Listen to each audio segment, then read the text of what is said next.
তো দর্শক, আজকে আমরা এক অসহায় মেয়ের গল্প তুলে ধরবো, যার নাম হচ্ছে মুক্তা।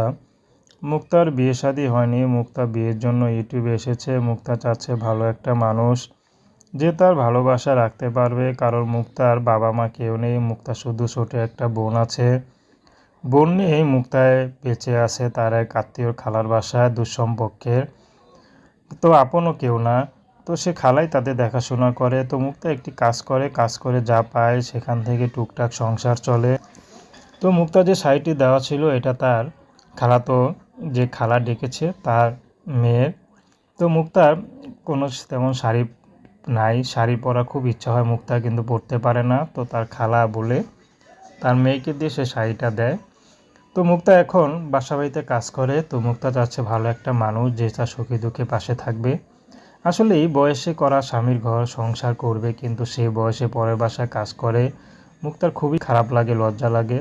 মুক্তা মুখ ডেকে সবসময় যায়, আর মুখ ডেকে বাসায় এসে পড়ে।